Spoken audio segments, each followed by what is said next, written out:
What does it take to make workshops work? And how can we facilitate collaboration that sticks and leads to results? My name is Miriam Hatness, and with the Workshops Work podcast, I am on the mission to find the magic ingredients that make workshops work. Today with me on the show is Gwyn Wansbrough, and we speak about virtual facilitation, and namely about the magic of breakout rooms and how to make the magic happen. And by the way, if you don't have pen and paper at hand to take your own notes, scroll down to the show notes to download my free one-page summary. And now, lean back to be inspired. Gwyn, welcome to the show. Thank you. I'm very excited to be here.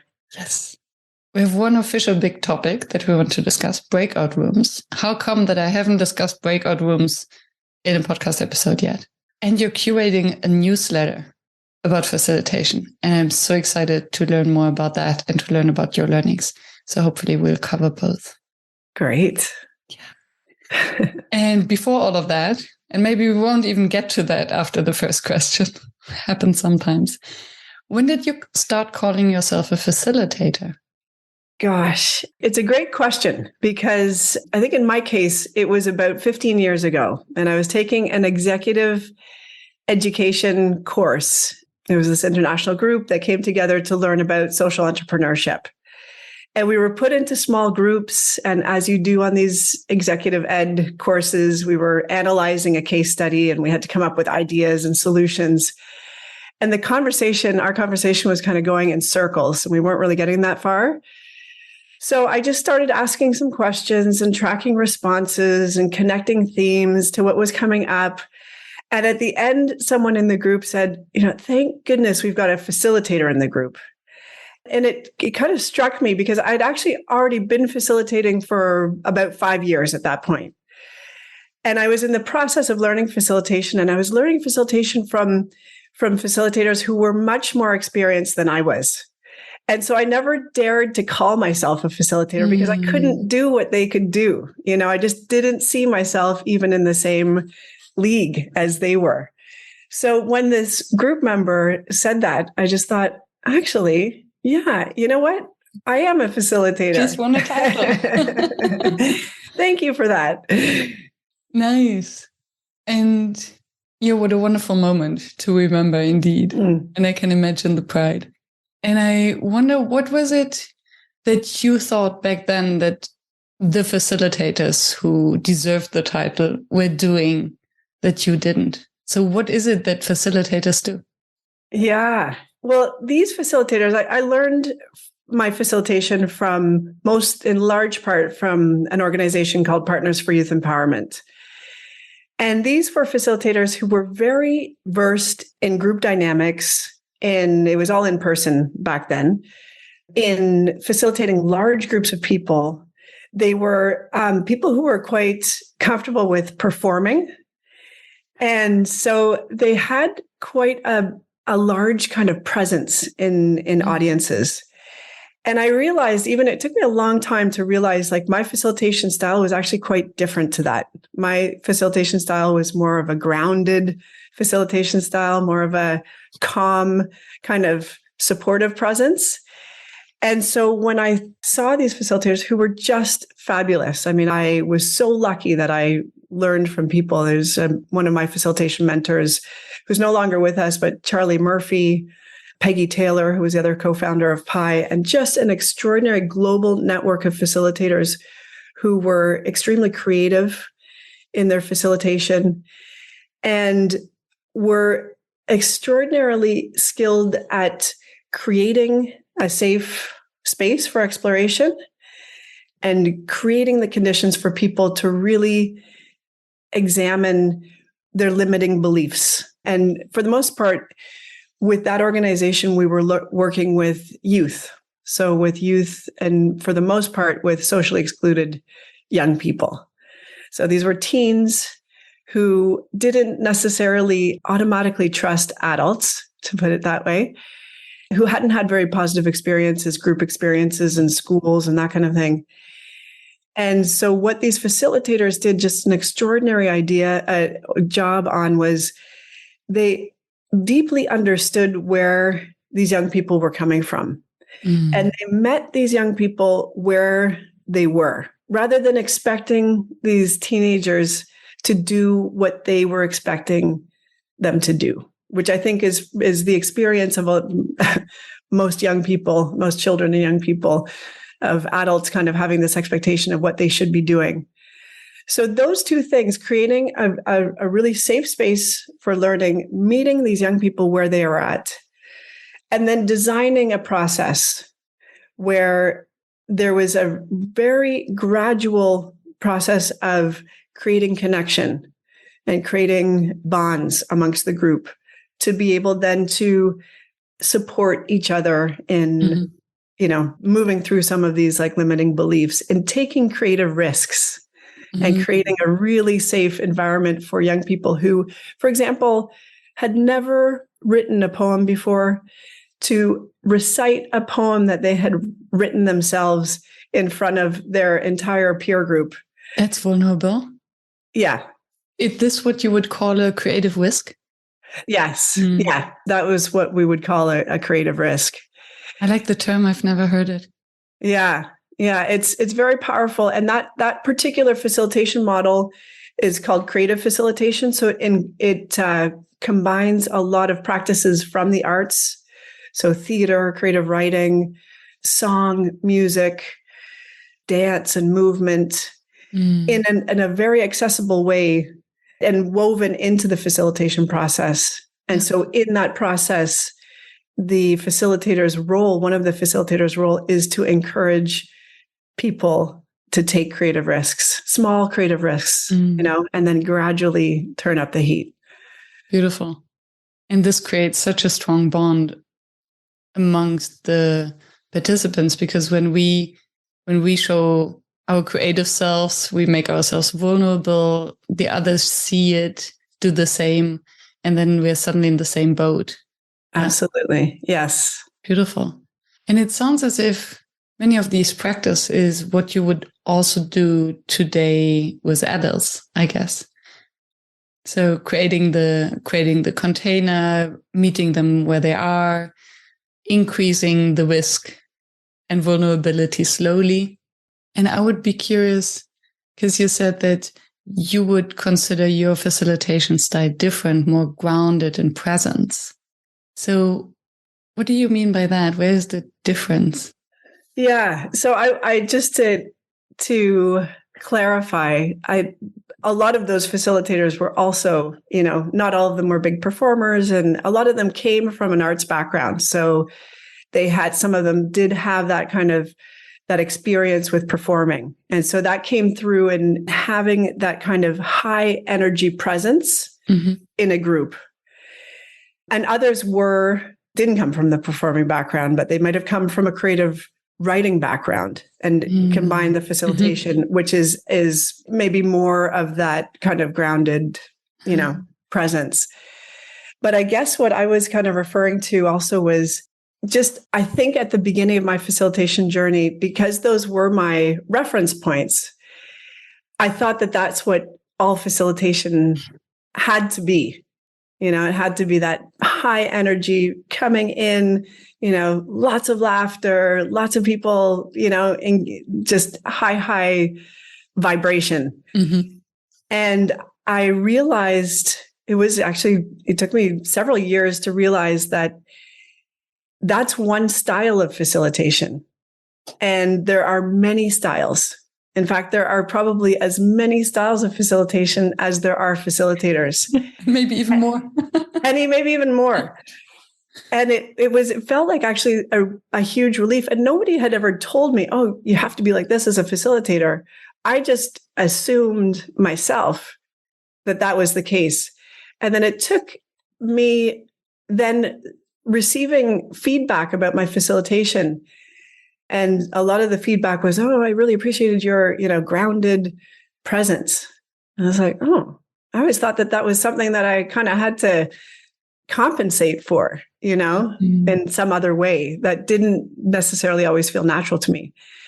So yeah, it was a real kind of moment of just saying, accepting, my own personal facilitation style. Thank you for pointing that out. I think this is maybe the most crucial moment in the profession of a facilitator, or the career, however you want to call it. Because I think the moment where we accept our own facilitation style, we became calm, we stopped judging ourselves, and hence we allow the group to be in the space without judgment and to be themselves. Because I think if we try to be someone somehow that we are not, it puts this artificial vibe into the group, and then everyone has the impression that they need to perform. And somehow it's funny, when you first said the word performing, I had this kind of itchy feeling, but do we really want to perform as facilitators? But yeah, when you're coming from the arts, it's a different type of performance, instead of putting on a mask and performing a role that is not yours. Yeah, absolutely. And the performing side of the facilitation to these particular facilitators came very naturally. It was authentically who they were also. Yeah. But performing in a slightly, like you clarified it, a slightly different sense. One of the things that I have seen come up again and again is this kind of idea of the facilitator as a performer, or a instructor as a performer, or a teacher as a performer. And I think it starts, especially with facilitation and performance. I think facilitation is fundamentally different than performance. Mm-hmm. So I hear your point there. Yeah. And still I can see that in combination, if someone is coming from a cultural background, there can be some nuance of performance, but more in the art direction than in terms of performing for the group or performing a role. Yeah. Where did this groundness come from? Do you think it's just you accepting your personality and how you work with groups? Or is it something that you crafted unconsciously, that this is the person I want to be when I'm with a group? No, I think it's very much just who I am. I'm a pretty grounded person sometimes. But I tend to be that kind of energy that is calming rather than, explosive. Yeah. And I think, for a long time, I kind of wish that I had some of that more explosive energy. And sometimes in my facilitation, I know that there are times when the group needs and wants more energy coming through. And so that's something that I'm conscious of and aware of, and challenge myself to also move into those kinds of energy states almost. But it's very much that kind of grounded presence, I think, is very much who I am. And so that's why it was such a relief when I realized that, hey, that can be my facilitation style. Yeah. And that's something that I can lean into, rather than always thinking, but I should be doing something differently than what comes naturally. Yeah. Beautiful. The feeling of I'm good enough. Mm. It's funny. For me, it was similar. So I think I only really understood what facilitation was when I actually joined the workshops of Never Done Before. Because before that, I always thought that workshops are these business workshops where we're doing strategies and personas and goal setting and these kind of things. And then suddenly I realized that facilitation is actually about the art and craft of holding space and everything that on the meta level. So I had this huge light bulb moment. And then also was just searching myself in my own signature. And it's a feeling of coming home when you're like, oh, that's enough. I can just do that. And how would you describe your facilitation style? Minimalistic. So those who have been to my workshops, I basically always do the same with a different guiding question on a different topic, but the tools that I'm using are always the same. And I get the group somewhere else each time, usually deep, but I'm not doing much. Very low tech, very minimalistic. Love that. Yeah. I think this would be my signature. Nothing fancy. And I think to curate a resource that other facilitators appreciate and where you stay up to date with what's going on in the scene, what has inspired you and how do you find the content for your newsletter? Great. Well, I'm conscious that I'm talking to the podcast host who is on her 180th something 90 podcast. something. A 90 something. Yeah, I know. It's so my newsletter is called The Quest, and it was really a response to when I had to switch my facilitation practice from in-person to online with the pandemic, which so many other people also had to do. I was very intrigued with this whole world of virtual facilitation because all the facilitation work that we had been doing with this organization, Partners for Youth Empowerment, all over the world, had been in person. And we'd done a lot of remote working as a team, but the training was always in person. And we didn't even, every once in a while, we'd be like, oh, yeah, we should do some stuff online. Nah, no, it's never going to be as good as in person. So we'll keep flying people around the world. And so when we switched to virtual facilitation, I was completely fascinated by this whole medium that I had my blinders on to completely up until the pandemic. And then starting to see what was possible with virtual facilitation. So I started the Quest really as my own exploration into the whole world of virtual facilitation and wanted to share what I was learning with other people who I knew who were also sharing things with me about what they were learning. So the newsletter became my way of sharing out with other facilitators my journey into virtual facilitation. So it started just with, very basics of how do you create engagement online? And I look back at my first editions and think, wow, we were really in a different place, almost 2 years ago. And I'm coming up to my 100th edition. And it's got me thinking, about all those milestones of really what have I learned and what have we learned about virtual facilitation and where do we kind of go from here? But it's been the most incredible journey. And I've just been so amazed at how many people have joined me on that journey. And I get comments and people writing me after I hit send on the newsletter, and you never know. You're like, hopefully there's something in there that's interesting to somebody else except for me. But if there isn't, oh well, And then people writing back, oh, like I read this edition and I tried this out in my workshop and this made such a huge difference. And, lots of people really trying to figure this thing out. So what's been the learning journey? Maybe there was something like a breakthrough, a turning point where suddenly you realized, oh, that's a new normal. Oh, it suddenly feels more comfortable than before. Funny that you should say that, because I think my aha moment with virtual facilitation was very early. It was actually in my first virtual session that I led. A virtual session that was supposed to be in person. And then because of the pandemic, was switched to an online. And I told the organizers, I said, I don't know how to do online facilitation. So, you might want to find somebody else. They're like, no, let's just try and see what we can, kind of create. And I was really grateful to the organizers because they were so open as far as what they were looking for. And they were willing to experiment. They were willing to do things very differently, which was what I was proposing to them. Very experiential, very much this kind of creativity-based approach to facilitation. So what was that going to look like on, in the virtual space? And it was in that first workshop session with a group of about 30 teacher trainees who were applying to a program. We did all kinds of movement. We did theater games. We did all kinds of stuff, had all kinds of technical glitches. Transitions weren't very smooth. I was still getting up to speed with the technology of breakout groups and stuff. And when we came to the end of the workshop, I had literally no idea how things had gone. I thought, people seemed to be participating in the activities and there was some activity in the chat. And I threw out a question at the end, like just one word, how are you feeling at the end of this workshop?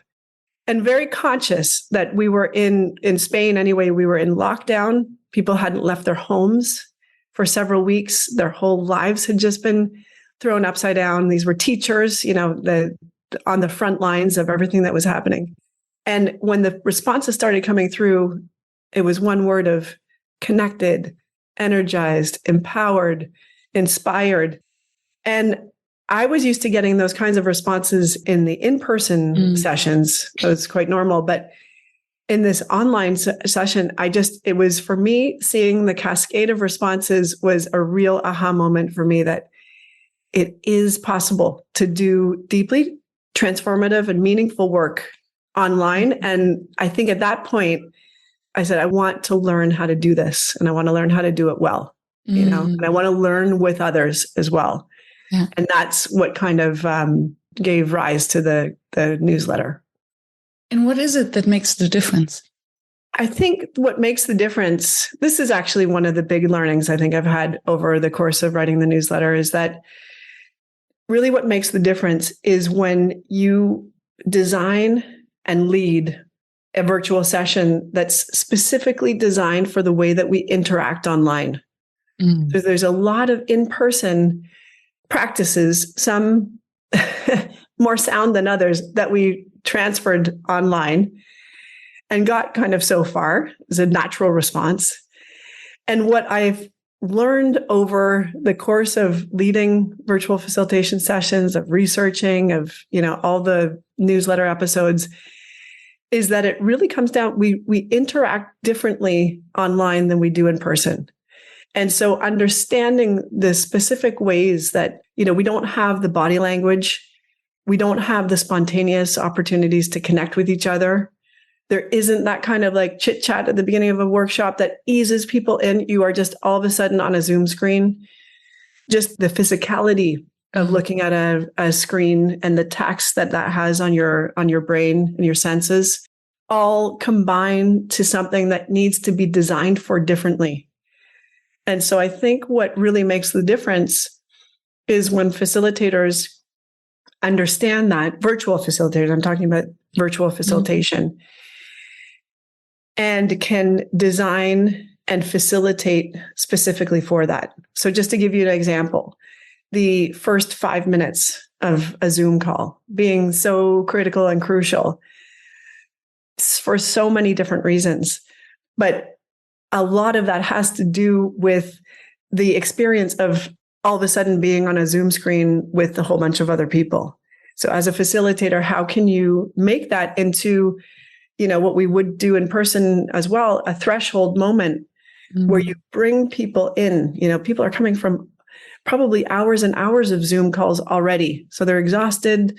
They're, you don't know what's going on in the background. And especially like during the pandemic, so much was going on in the background of the Zoom screen with families and pets and, life going on in the background.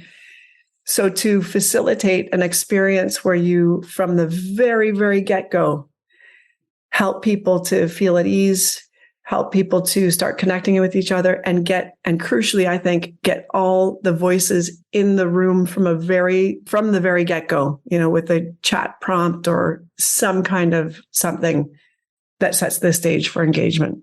Yeah. So what is your first 5-minute routine then? Do you have one? I do. And I'd love to keep like switching it up because I feel like it's a routine, but it's probably, a routine that's not vastly different than other people. But we'd have, people would come from the waiting room. I like to let everybody in at the same time, rather than kind of, one person comes in and the next and the next. We have everybody come in. There's some music playing. There's a welcome slide. And then very quickly, we go into a first prompt question. The prompt question, if it's a new group that doesn't know each other, it's usually something to the effect of your name, where you're calling in from, and then one more question. That's the question that starts to drop the level of kind of engagement. So it could be something like, something you're celebrating in your life. Or it could be, it depends on where you're at with the group. Really that prompt question, I like to kind of tailor it to where I think the group is at. Nice. And this would all happen in chat. Yeah. I mean, I would welcome people into the group. The answers would then go into the chat. And then another thing that I like to do is have everybody turn their mics on and say hello to each other. And it's like everybody is saying hello over each other. I love that. it has this effect of literally getting all the voices in the room. And it's an easy thing to do. So at those first 5 minutes, what I'm looking to do is just lower the barriers, get everyone like having engaged in the prompt question and turning on their mics. And then it makes it so much more, it sets the stage for engagement for the rest of the session. Yeah. I've never thought of doing that, that everyone says hello at the same time. And you can get creative. You can say, say hello to this group in the way that you would say hello to a very good friend. Yeah. It just kind of gets people a little bit more into a heart connecting space. Beautiful. And would you ask them to put the video, their camera on, or is this something that happens more subtly? Yeah, I usually before a session, I would give people the heads up that it is going to be a session where, we invite people to put their cameras on. Obviously, turning your cameras on facilitates connection a lot. I know that there are some people out there and, course creators and stuff like that who like having cameras on is like a non-negotiable. You have to have your camera on for the session. I tend to be a little less, most people will turn their cameras on. I will usually as we're kind of going through and setting up the session, kind of share why it's so important to have our cameras on. And that's why we're asking people.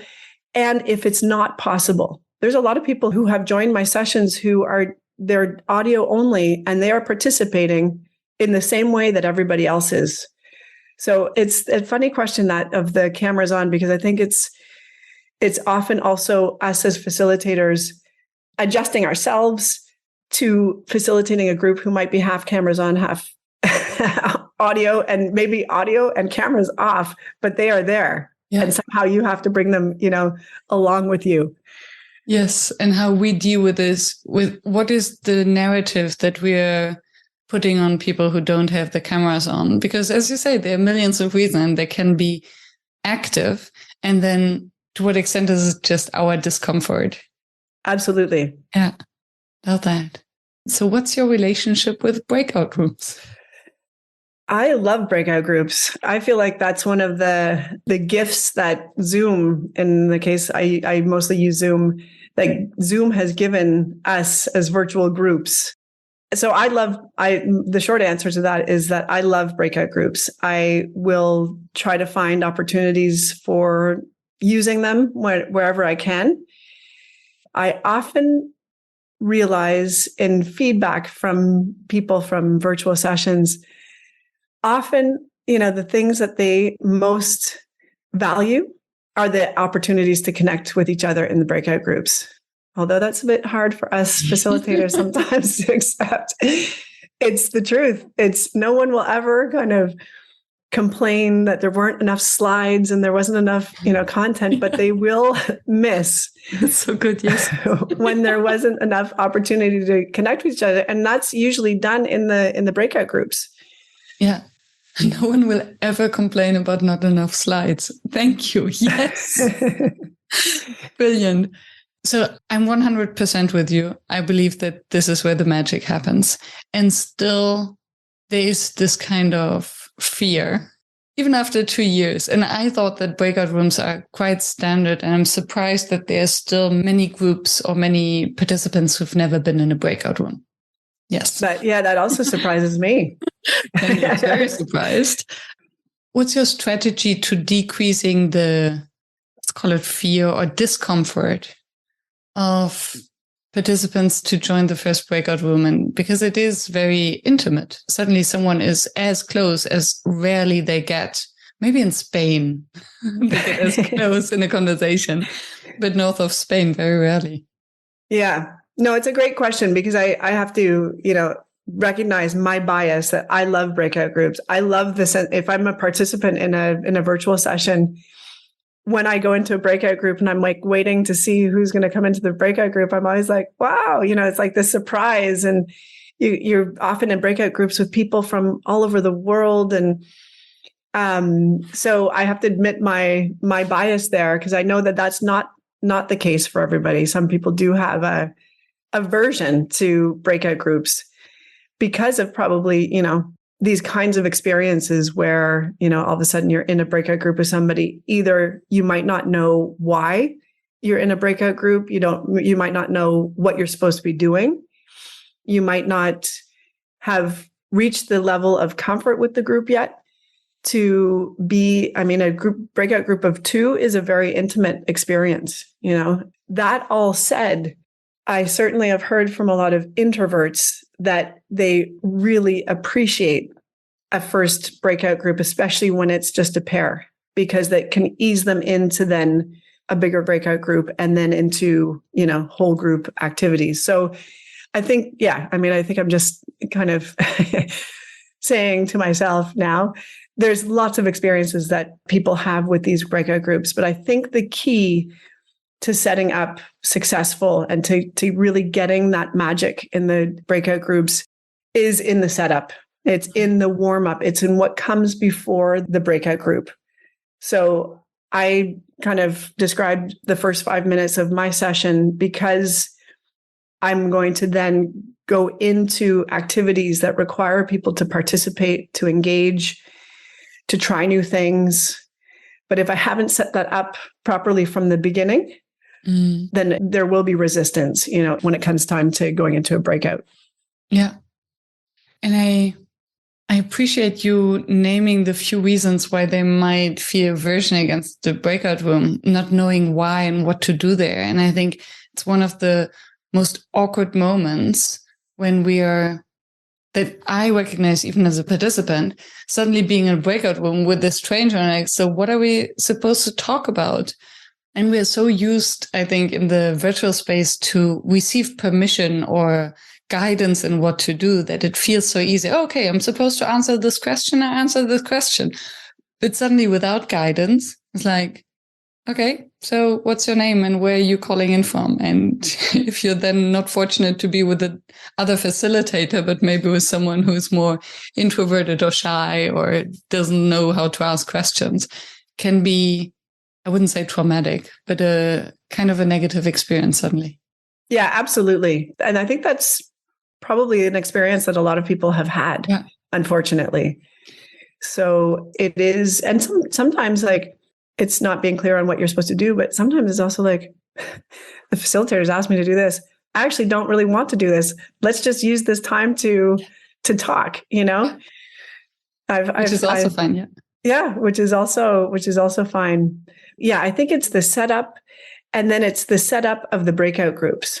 So the clarity. So the setup also being creating that sense of a safe and supportive environment, or a safer and more supportive environment in your virtual group for your participants, so that when the breakout group time comes along, you've done that work already of, creating some kind of a container, and maybe you've gone through guidelines or agreements. People know how to leave a breakout group if they need to, you're in the main space. There's some kind of that kind of setup as well. And then I think the best breakout groups also flow very naturally from what you've just done. So you don't have that sense of like, okay, wait, why are we in this breakout group? You've done an activity and you're, going in to talk about the experience with your breakout group member. And clear instructions and prompts. And what I like to do is copy and paste the instructions into the chat. And I know that you do that too, which I find really, really helpful. And I do that actually a lot in the virtual facilitation. A lot of the prompts and the instructions and any kind of key things, I will copy and paste over into the chat, because I am the first person. If somebody gives me some instructions, I kind of space out for a couple of minutes, come back, I'm like, oh, wait. What are we supposed to do? Yeah, I'm that person sometimes. So Yeah. And then there's so much distraction and our mind wanders. So if we don't get this 1 minute, fraction of a minute with the instructions, then better have them in the chat than have participants spending the time in the breakout room discussing what they're supposed to discuss. And you mentioned the ground rules, and you mentioned that participants in a breakout room could come back if they have to. And I find this very interesting because I had a few bad experiences in breakout rooms where either I just didn't get to speak at all, and it feels like being trapped and not seen. So it's a very dismissive kind of experience, I think, for someone to be in a space clearly on camera, being clear that everyone can see you, but apparently the other person doesn't really care. Yeah. And then there are obviously then other situations that could be even worse, where someone feels maybe insulted or threatened. How would you deal with it beforehand to somehow avoid it? And if it happens, so if someone comes back from a breakout group beforehand saying, I cannot stay there because XYZ happened, what do you do? Yeah. It's a great question. It actually, I have not had that experience. So what I think I would do, what I would think would be the right thing, first of all, that person came back to the main room signals to me that they knew that they could come back to the main room. And so I would always make sure that there was somebody in the main room. If I send people off to breakout groups, I will always make sure that there's somebody in the main room for that reason. And also if, somebody ends up in a breakout room by themselves and then they come back, they're like, oh, I don't have a pair or something. And then I would definitely, I don't know that it's something that I would address, right there with the whole group. Usually somebody would come back and then you've got like 2 minutes and then the whole group is coming back, but try to understand what happened and then pick it up after the session with the other person who was in the breakout group. Because I've heard of that happening before, but it has not happened yet in a group that I've been in as a participant or that I've led. So yeah, because it's tricky that on the one hand, the person knows that they can come back to the main session. This means it's possible technically and it's safe, because the person could also just leave the call altogether. So I think being shown this level of trust and confidence already big. And then it might depend on how much you have time to really share, to maybe go through the ground rules again. That's right. Yeah. Right? Yeah. Through those guidelines and agreements that would have already been, put into place and shared. Yeah. What are your key principles that you always refer to? The 3 holy principles for your online sessions. For online sessions. Oh gosh, the holy principles. I would say one is setting up a safer or safe environment where people can, do the work that I need to do as a facilitator to create that safe container for people to participate. Because in online sessions, I think it's very easy to skip some of that important, kind of foundational work where you say, oh, okay, everybody's coming on at this time. We come on, we do our thing, and then we hop off. But there are ways that don't even need to take a lot of time, even if you're with a group on a one-off, basis that can help to create that sense of safety. So that would be one of because if you don't have that sense of safety, it's very difficult that you're going to get that engagement from your group members. And the risk is that you may be reinforcing, things that you don't want to be reinforcing and, negative experiences for people in the online space. So that's one. The next one is creating the conditions for engagement.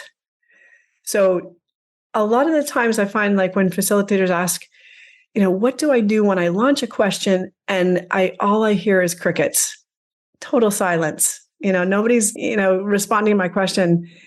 I feel like the answer to that is everything that you do before. So again, the first 5 minutes and getting all the voices in the room, getting people to start engaging straight away, that will then lead to more engagement throughout the session. And then the third one, it's very difficult to get it to 3. But the third one I would say, just because I see it sometimes skipped, is the closing. So I am a stickler for designing and just having some kind of closing at the end of the experience, because that's another thing that is very, very easy to run out of time. All of a sudden you've got, leave meeting, you've got people dropping off. Yeah. And it really, I feel like it impacts the whole experience in person, but also like just in the virtual space of having that complete experience, of having that moment at the very end to recap, to reflect on something that you have learned or that you're taking away, and a final opportunity just to, again, turn mics on and say goodbye. Yeah, good one. Thank you. I'm so sorry to put you on the spot, because I actually thought of the ground rules that you would define with a group. then you made me so curious to hear your general golden rules. I love them. And so thank you for sharing. And would love to come back to the second one, or the challenge that you hear a lot from other facilitators. Nobody answers to my question. So I have the impression that it often comes from either, I think that the question we often ask are wrong. So I think if a question sounds as if we're testing the group, then who wants to be in the spotlight and maybe give a wrong answer in front of the group if, as you say, they haven't established the safety yet and the comfort? Or they expect an answer too quickly and they cannot hold the silence. Because yes, of course you need silence before answering a question, because nobody wants to look like a fool. So give them time to think or to turn to their neighbor or whatsoever. What do you think are the reasons or how can we avoid it otherwise? Yeah, I think you're absolutely right. The thinking time is particularly important, especially like with people who identify as introverts. I can go both ways. I'm kind of an ambivert. So if I put myself in the shoes of a participant and somebody launches a question, I am not always the first person to put my hand up and have all my thoughts already organized. And I do need that time. And I think you're right. It's oftentimes, I think as facilitators, we are expecting an immediate answer, and it's our own discomfort with holding silence and just, giving people a few minutes just to, it can be an awkward silence, and it can also be a necessary silence for people to collect their thoughts. I also think sometimes it's just we ask the wrong question. It's like there's an analogy with tennis. Sometimes you just, you serve the ball and it goes out, and you've got to serve again to see if you can reframe the question slightly in a way that elicits some kind of a response from people. Yeah, that resonates more. Yeah, true. The art of asking questions. What do you think is the biggest misunderstanding when using breakout rooms, or the biggest mistake people do when using breakout rooms? I think one of them is using the wrong size of breakout group for the task or the activity or the question. So you might have an activity where it's actually really meant for, a group of 4 to discuss, and you have a group of 2 or you have a group of 8. So finding the right size for a breakout group. I like the liberating structures, kind of the 1, reflection time, 2 pairs, 4, breakout group of 4, and then all. I like that graduated kind of like group size. I know they use it in a very specific way, but I feel like that kind of starting with the individual, going into groups of 2, which is an intimate space, then going into a group of 4, which is more of a group. There might be a question or activity where you need those 4 perspectives rather than just 2. You'll get more of more ideas percolating to the surface with 4, and then to come back to the whole group and, do a reflection. Yes, very right. And then if you're asking a more intimate kind of question of getting to know each other and you put them into groups of 4, it doesn't work, because how can you reveal yourself and be that vulnerable in front of 3, whereas 1-to-1, it's safe because nobody can listen, and it's easier to trust someone and to go there. Yeah. Because you said 8, and I would personally never have a breakout group of 8.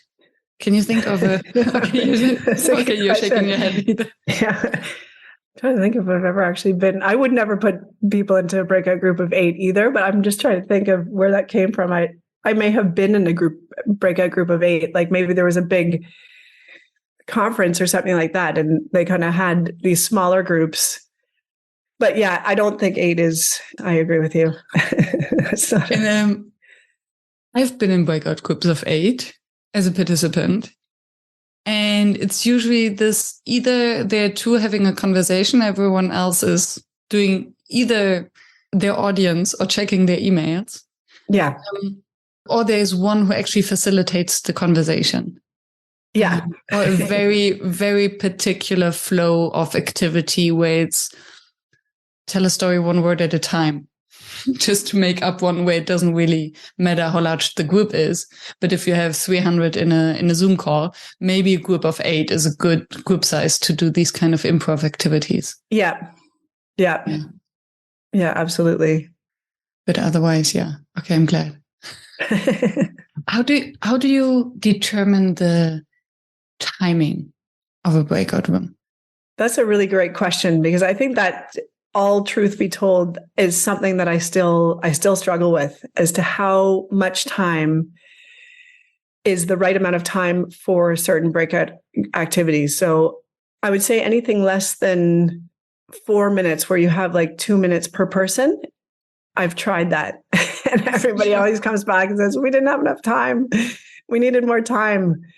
So I think that for me, and the type of things that we do, that would be like the bare minimum, because I think people go in, you introduce yourself, and maybe there's a little bit of chit chat, and then you get into the question. So I think it depends also on the intent of the breakout group. So if it's let's go into breakout groups like what you do in terms of like the turn to your neighbor. Just it's an opportunity to just chat with another person in the group, and then come back and you feel like you're connected. That's one length of time. If you are going through oftentimes I have breakout groups where I'll have one person, for example, telling a story to the other person. Then the other person is writing down the strengths that they see in the other person as they tell the story, and then sharing those strengths with them. And so there's kind of like a sequence of things, and you need enough time. And I did learn that from Partners for Youth Empowerment. It's an amazing activity, but you need enough time for people to tell their stories and for the other person to reflect back. The danger and this is the mistake that I still make, is that I make the breakout groups just slightly too short, so that you don't get the full benefit of having gone into the breakout group, done the sharing, and then come back to the big group. You're kind of, I know I'm guilty of kind of cutting that just a little bit too short. And the problem is, when I do, it really shortchanges my group participants. So it's something that I'm working on. And it's interesting I hear you. And the time just seems so much longer when you're in the main room, just thinking, okay, 4 minutes is enough to tell a story. And I was just wondering, what's the greater risk for the session as a whole, to have breakout rooms that are too short or too long? Yeah, I think my initial response to that would be too long.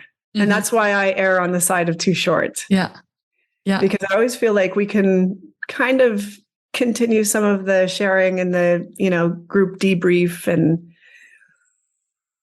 But I hear what you're saying. I think that's subconsciously in my mind.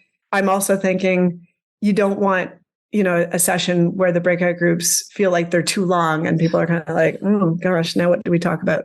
Right? Because it becomes an energy leak. Yeah. Suddenly. And I think if it's too short, it's like everyone comes back and they always long to go back, so they feel even more engaged with the group, because there's this piece of their partner that they wanted to know, but they didn't get the chance to.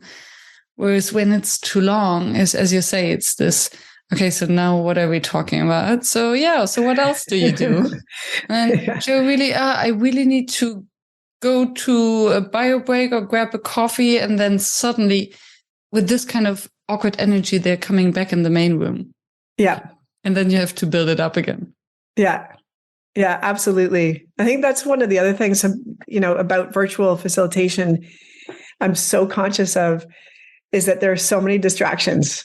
Mm-hmm. So when you lose the momentum, it's very easy for somebody just to start turning, somewhere else, to their email, to their, phone, to whatever it is. And it's very difficult to get it back after that. Yeah. And that's why I try to avoid at all costs participants to open another tab.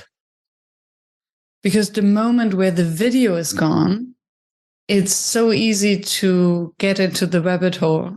Because then you see the other tab and then you see this kind of red dot with an increasing number with your emails and another increasing number on LinkedIn. And then there's WhatsApp and then you're out. Yeah. It's done. And I think once in the rabbit hole, gone. I mean, I'm guilty of that. And maybe it's because I'm so easily distractible that I'm super conscious. Okay, let's avoid all these. Yeah.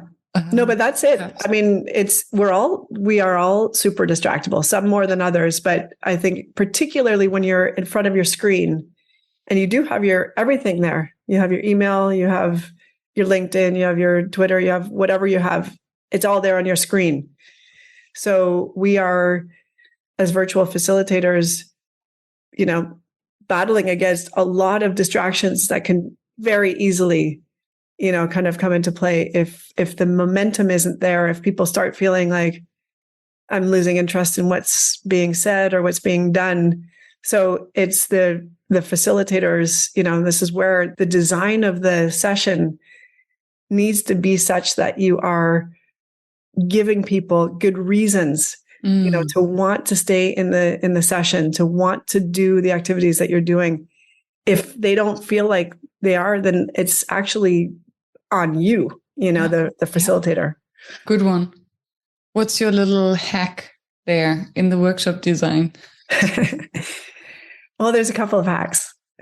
One is that I usually will throw out one agreement at the beginning of the session, which is to participate fully. Mm-hmm. And I give people a couple of lines as to, why participating fully. You'll learn more. The group will learn more. Participating looks different to everyone. But the most important thing is that we hear from you and that, we hear your contributions. And then I have a little, kind of, if you agree to that, just give me a little Zoom reaction or a little wave. And so people kind of take the step in. And it sounds, and this is again, thanks to, facilitators at Partners for Youth Empowerment that had this amazing agreements process where you go through not only like what the agreement is, but kind of like, what's in it for me? What's in it for the, as the participant hears this, it's like, okay, participate fully. Why would I want to do that? But the effect is that it actually gets people into the mindset of participating. Yeah. So that's one hack. The other hacks are, you've got to just design a really, worthwhile session that is that people want to be in. And that's usually a session where you have a deep understanding of why people are coming to your session and what they want to get out of it, so that you can design it so that they get out of your session what they've come to get. It sounds very, easy to do, and pretty straightforward, pretty basic. But the number of sessions that I've been to where I'm like, oh, great, I want to go and learn about whatever it is, how to create like a little home studio, just to give an abstract example. And then all of a sudden it's just talking through the whole thing. And I'm, kind of left like, I'm not sure that I'm actually really getting out of what I wanted to get out of it. That happens so often. And so just by paying attention to what exactly it is that you are, the value that you are offering in the session, what people are going to get by coming to your session, and then peppering the session with takeaways and opportunities to interact. So not waiting until the end for a Q&A, but actually, every 3 to 5 minutes, some opportunity to interact. Every, little segment, there's a takeaway, there's a takeaway, there's a takeaway. Hard work. And I was tempted to ask, and I would still ask, so what makes a workshop fail? Hoping that you just, that you don't say, well, if you do just that. How do you fail to get this interaction, excitement? Yeah, I think for me, it comes down to kind of 3 things. And there's a lot of factors in play. As you know, like facilitation is so multi-layered and multifaceted. But I think when I think about, why workshops fail, I think one of the number one reasons is that the purpose isn't clear. So I remember one time, I organized a training with a group of teachers, and I had organized it with the school. This was, before COVID. And we showed up at the workshop, and the teachers had no idea why they were there, because the school hadn't communicated to them. They just told them, oh, they're going off to a training. And it took a long time at the beginning of that workshop to get everyone, kind of on the same page as to, why we were all there for the workshop. So I think a clear purpose and communicating that purpose, really explicitly in the workshop helps to really, give a clear compass to what's going to happen in the workshop. So that's the purpose. Another thing is when the workshop isn't designed with that specific audience in mind. So as we know, like every group is different. And so many workshops are just these like kind of off the shelf content download to whoever is, it doesn't matter who's on the other end of the screen. And I've been in those kinds of sessions, again and again and again. And I remember this was also before COVID, there was a workshop that was being offered in London when I was living in London. And it was on Dan Pink's book, Drive. Mm-hmm. I was like, this was a long time ago. It was when the book, it hadn't been out for very long. And I was like, oh, that would be really neat to go to a workshop. And there's these 2 guys who had designed a workshop, and they were just going all over the world and delivering exactly the same workshop again and again and again.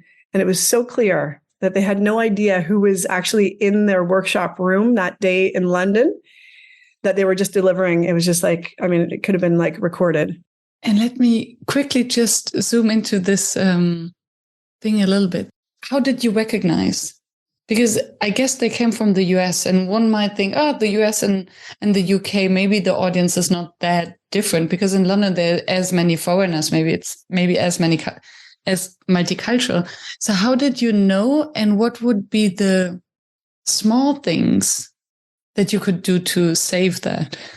So, for example, they didn't ask, in what context are you planning on using the principles of Drive, for example, and just even, get a sense from the group. There was just a one size fits all kind of workshop that was being delivered to us. I was like, gosh, I think if Dan Pink even knew that these guys were doing this kind of, I don't know how they got the license for the workshop, but I think the very smallest thing that you can do, even if you're in a webinar and you don't necessarily have the benefit of knowing your audience before the workshop, you can do things like, for example, this is what I love about virtual facilitation.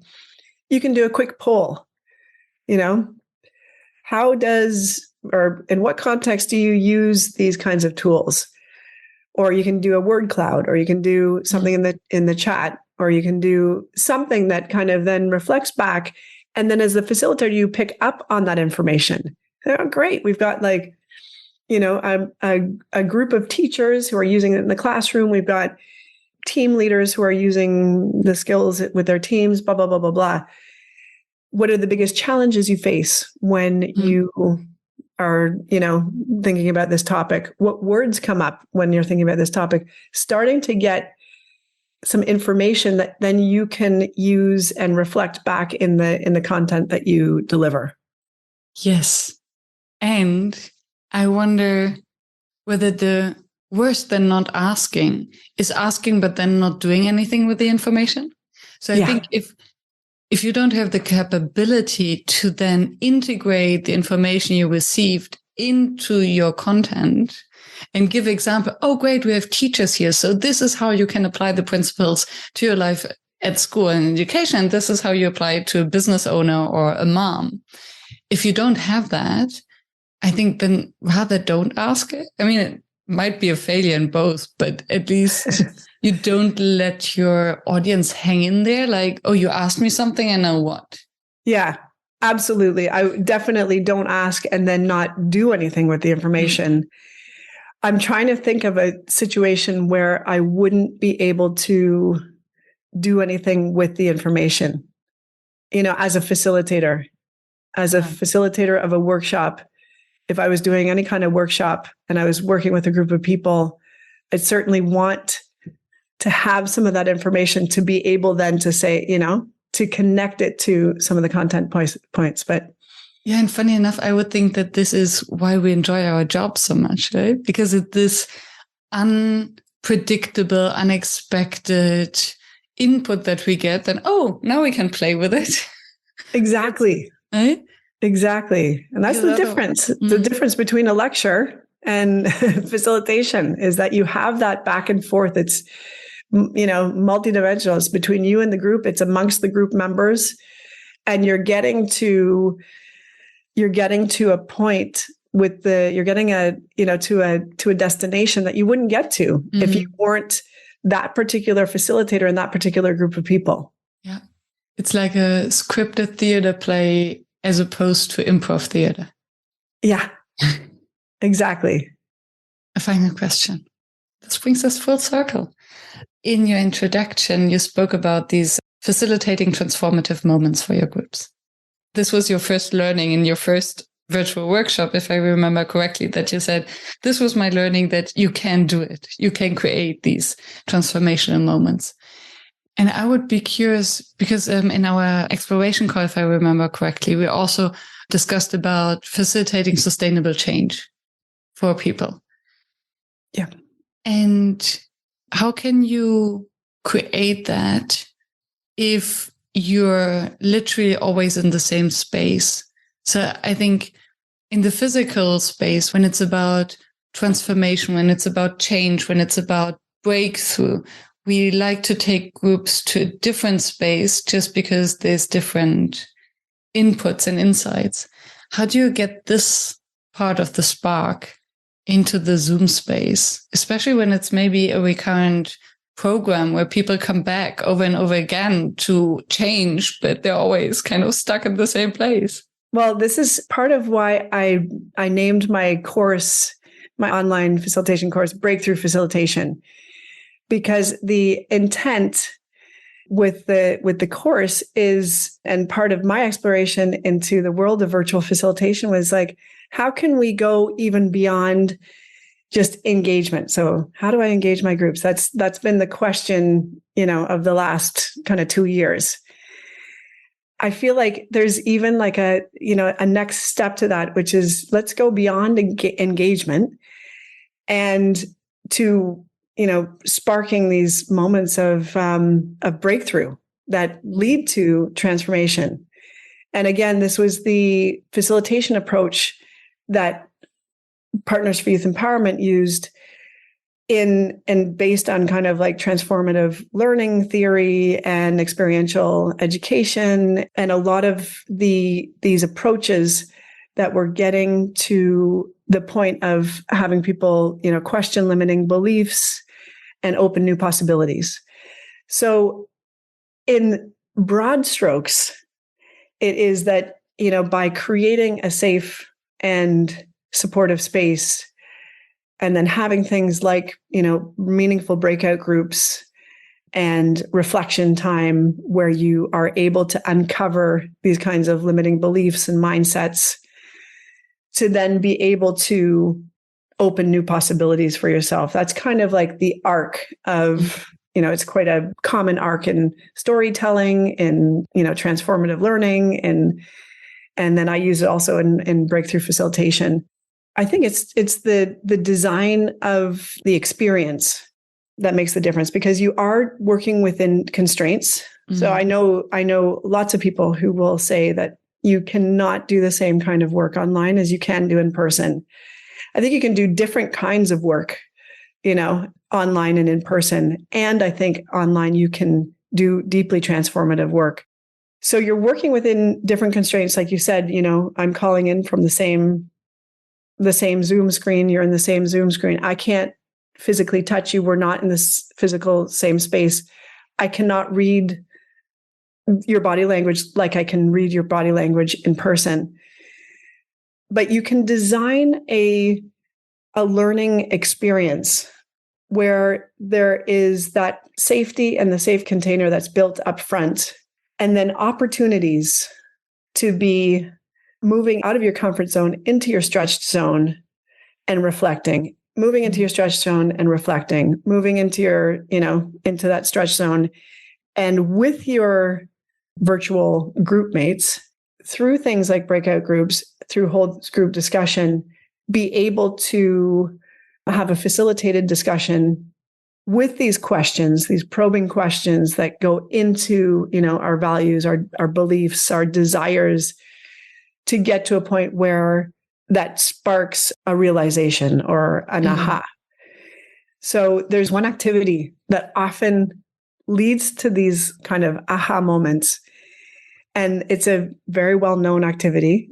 It's the rose, thorn, and bud activity, which have you used that before? Yeah. Yeah. Do you want to quickly explain what it is for those who are not familiar with it? Sure. Yeah. I love this activity because it's an activity that uses a metaphor of a rose for something that's happening in your life. So the rose is something that's in full bloom. The thorn is some kind of prickly challenge. And the bud is something that's full of potential and possibility. And that right there is that arc of transformation in a way. And it's a versatile activity. So you can use it as a warm up, as a check-in. You can use it as a reflection exercise. I use it in my course, and we go through, in terms of your virtual facilitation, what is your rose? What is your thorn? What is your bud? And it's so powerful because it connects it connects those three elements as part of the same, coming from the same stem. And so often the kind of solution or the aha to your thorn is often found in your rose or in your bud. And what that says about your thorn and what resources that you may have to break through that prickly challenge.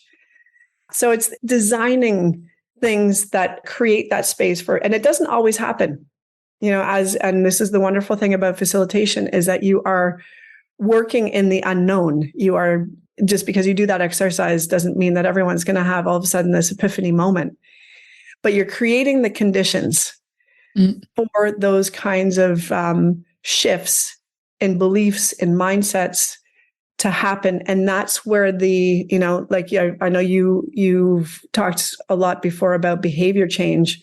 That is where you get, once you have seen that new possibility, it's very difficult then to go back. And neuroscience points to the fact that you actually create new neural pathways that mean that you actually don't go back to the old ways of being. You move forward. Yeah. Thank you. It's interesting because I used the rose, thorn, bud for feedback and rarely for self-reflection. So thank you for that. It's an opportunity to play more with it. We've been speaking for almost 1.5 hours. Is there anything that you would have liked to share that we haven't had the chance to speak about? I think the only thing that I would like to share, what I love about the, your podcast and the Never Done Before community is it's really, these are facilitators who are kind of pushing the edges of what's possible. And in the world of virtual facilitation, I feel like the playbook is yet to be written. And so I really feel like it's like an exciting space to be in. And I also just, kind of put out I think we get to a point, and certainly, every once in a while I think like, oh yeah, we know quite a bit about, how this whole virtual facilitation thing works. And and then I realize we are so at the beginning stages. So I guess it's just like an invitation to people to keep experimenting and keep seeing what is possible in this virtual facilitation space, because it's something that's going to be with us now forever. And it's going to require, thoughtful facilitators to really share and connect with each other to see how we can move this forward in a really, intriguing and exciting way. Yeah, thank you. Amen to that. Especially the more we get used to the virtual facilitation, then we start designing for virtual only and stop thinking of, oh, it was so much better on site. How can we replicate? Similar to what you shared in the beginning, this is one of the biggest mistakes. Instead of thinking, what can we do online that we cannot do on site? Yes. And that's where the fun starts. And I love that. The playbook has still to be written. Thank you. Thank you. Thank you for staying tuned and for listening to the show. I know how busy you are, and I appreciate that you're sharing your two most valuable resources with me and my guest, your time and your attention. If you're looking for more conversation with other facilitators and for a community of practice, why don't you join Never Done Before, the community that I have built, and many of my podcast guests are already members. Visit neverdonebefore.org, and I wish to see you there.